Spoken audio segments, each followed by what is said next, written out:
Hi friends, welcome to stunning moms. ಈ ದಿನ ನಾವು ಒತ್ತಕ್ಷರ ಪದಗಳ ಪಟ್ಟಿಯ ನೆಕ್ಸ್ಟ್ ಭಾಗ ಅಂತಂದರೆ ಹಿಂದಿನ ವಿಡಿಯೋದಲ್ಲಿ ನಾವು ಭಾಗ 1 ನೋಡಿದ್ವಿ.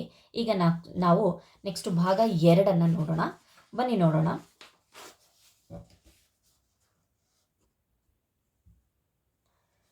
ಇದು ಭಾಗ 2. ಇಲ್ಲಿ ತಾಗೆ ತಾವತ್ತು, ಥಾಗೆ ಥಾವತ್ತು, ದಾಗೆ ದಾವತ್ತು, ಪಾಗೆ ಪಾವತ್ತು. ಸೊ ನಾನಿಲ್ಲಿ ತಗೊಂಡಿರುವಂತಹ ಕೆಲವೊಂದು ಉದಾಹರಣೆಗಳಲ್ಲಿ ಸೇಮ್ ತಾಗೆ ತಾವತ್ತೇ ಬಂದಿರಬಹುದು, ಅಥವಾ ಬರೀ ತಾವತ್ತು ಈ ಒಂದು ಒತ್ತಕ್ಷರಗಳನ್ನು ಬಳಸಿರುವಂತಹ ಪದಗಳಾಗಿರಲಿ, ಅವುಗಳನ್ನು ಬಳಸ್ಕೊಂಡು ಈ ಒಂದು ಪಟ್ಟಿಯನ್ನು ಮಾಡಿದ್ದೀವಿ. ಬನ್ನಿ ನೋಡೋಣ.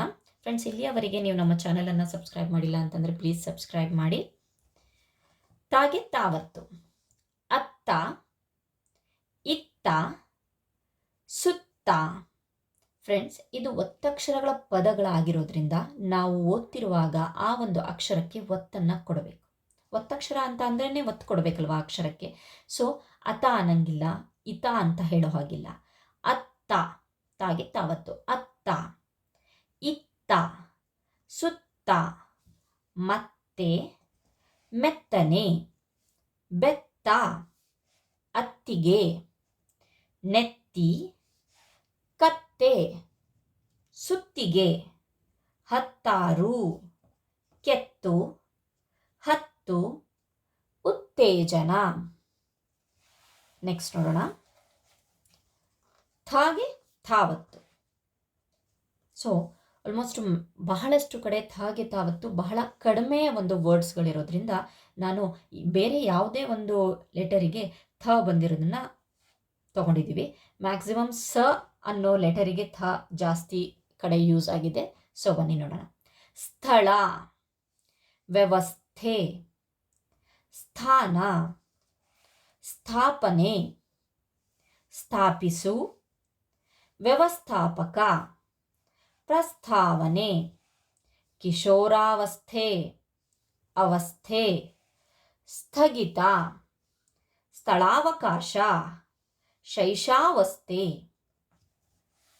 ನೆಕ್ಸ್ಟು ದಾಗೆ ದಾವತ್ತು: ಗುದ್ದಲಿ, ಸದ್ದು, ಉದ್ದ, ನಿದ್ದೆ, ಗೆದ್ದ, ಪೆದ್ದು, ಗದ್ದೆ, ಮದ್ದು, ಮುದ್ದೆ, ಉದ್ದನೆಯ, ಅದ್ದಿ, ಪೆದ್ದನೆಯ, ಗದ್ದುಗೆ.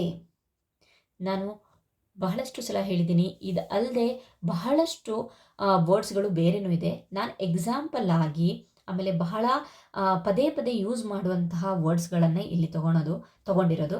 ಸೊ ಹಾಗಾಗಿಬಿಟ್ಟು ಇನ್ನೂ ನಿಮಗೆ ಗೊತ್ತಿದ್ರೆ ಅದನ್ನು ಕಮೆಂಟ್ ಬಾಕ್ಸಲ್ಲಿ ನೋಡಿ, ಕಮೆಂಟ್ ಬಾಕ್ಸಲ್ಲಿ ಕಮೆಂಟ್ ಮಾಡಿ ಮರಿಬೇಡಿ. ಬನ್ನಿ ನೋಡೋಣ. ಪಾಗೆ ಪಾವತ್ತು: ಅಪ್ಪ, ಮುಪ್ಪು, ಉಪ್ಪು, ಕಪ್ಪು, ಸೊಪ್ಪು, ಸ್ಪರ್ಧೆ. ಇಲ್ಲಿ ನೋಡಿ, ಸಗೆ ಪಾವತ್ತು ಕೊಟ್ಟಿದ್ದೀವಿ. ಇಲ್ಲೆಲ್ಲ ಪಗೆ ಪಾವತ್ತಿಗೆ ಬಹಳಷ್ಟು ಎಕ್ಸಾಂಪಲ್ಸ್ ಇದೆ. ಅದರ ಜೊತೆಗೆ ಸಗೆ ಪಾವತ್ತು ಇದು ವಿಜಾತಿ ಒತ್ತಕ್ಷರ, ಆದರೂ ಸಹ ಇಲ್ಲಿ ಪಾವತ್ತು ಅನ್ನೋದು ಯೂಸ್ ಆಗಿದೆ ಅನ್ನೋದಕ್ಕೋಸ್ಕರ ಈ ಒಂದು ವರ್ಡನ್ನು ಬರೆದಿದ್ದೀನಿ. ಸ್ಪರ್ಧೆ, ಸಿಪ್ಪೆ, ನೋಡಪ್ಪ, ಬೆಪ್ಪ, ಚಿಪ್ಪು, ಕಪ್ಪೆ, ಕಪ್ಪೆ ಚಿಪ್ಪು. ಫ್ರೆಂಡ್ಸ್, ಕಪ್ಪೆ ಅನ್ನೋದೇ ಬೇರೆ ಒಂದು ಪದ, ಕಪ್ಪೆ ಚಿಪ್ಪು ಅನ್ನೋದೇ ಬೇರೆ ಪದ. ಬೆಪ್ಪನೆ, ತುಪ್ಪ. ಸೊ ಈ ಒಂದು ವರ್ಡ್ಸ್ ಅಷ್ಟೇ ಅಲ್ಲದೆ ಬಹಳಷ್ಟು ವರ್ಡ್ಸ್ಗಳು ನಿಮಗೆ ಸಿಗತ್ತೆ. ಸೊ ಅದನ್ನು ಪಟ್ಟಿ ಮಾಡಿ ಅದನ್ನು ಮಕ್ಕಳಿಗೆ ಪದೇ ಪದೇ ಹೇಳಿಸಿ ಪ್ರಾಕ್ಟೀಸ್ ಮಾಡಿಸೋದ್ರಿಂದ ಅವರಿಗೆ ಪರ್ಫೆಕ್ಟಾಗಿ ಈ ಒಂದು ಒತ್ತಕ್ಷರ ಪದಗಳನ್ನು ಅವರು ಅರ್ಥ ಮಾಡ್ಕೊತಾರೆ. ಇಲ್ಲಿಯವರೆಗೆ ನಮ್ಮ ಚಾನಲನ್ನು, ನಮ್ಮ ಒಂದು ವಿಡಿಯೋಸ್ಗಳನ್ನು ವೀಕ್ಷಿಸೋದಕ್ಕೆ ತುಂಬ ಧನ್ಯವಾದಗಳು. Thank you friends.